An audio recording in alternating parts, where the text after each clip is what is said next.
নমস্কার বন্ধুরা, আজকে বানাচ্ছি চিংড়ি মাছ দিয়ে মূলো আর আলুর রেসিপি। এটা বানানোর জন্য চিংড়ি মাছগুলোকে আমি নুন হলুদ মাখিয়ে ভালো করে লাল করে ভেজে নিচ্ছি। চিংড়ি মাছগুলো লাল করে ভাজা হয়ে গেছে, এবার এগুলোকে আমি তুলে নিচ্ছি। তারপর কড়াইতে আর একটু তেল দিয়ে এর মধ্যে আলু আর মূলোটা দিয়ে দিচ্ছি, আর দিচ্ছি সামান্য নুন দিয়ে ভালো করে লাল করে আলু আর মূলোটাকে ভেজে নিচ্ছি। আলু আর মূলোটা লাল করে ভাজা হয়ে গেছে, এবার এগুলোকে আমি তুলে নিচ্ছি। তারপরে কড়াইতে আর একটু তেল দিয়ে এর মধ্যে দিয়ে দিচ্ছি পাঁচফোড়ন, আর দিচ্ছি বেটে রাখা পেঁয়াজ আর আদার পেস্ট, আর দিচ্ছি নুন, জিরের গুঁড়ো, হলুদ গুঁড়ো, লঙ্কার গুঁড়ো দিয়ে ভালো করে মশলাটাকে কষে নিচ্ছি। মশলাটা কষা হয়ে গেছে, এবার এর মধ্যে দিয়ে দিচ্ছি আমি ভেজে রাখা আলু আর মূলোটা দিয়ে আবার বেশ খানিকক্ষণ ভালো করে কষে নিচ্ছি।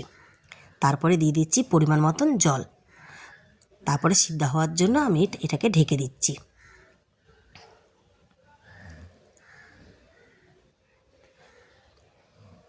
এটা সিদ্ধ হয়ে গেছে, আমি ঢাকনাটা তুলে নিয়েছি।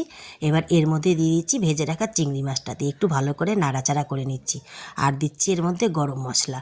এইভাবে একবার বানিয়ে খেয়ে দেখুন, খেতে কিন্তু অসাধারণ লাগে।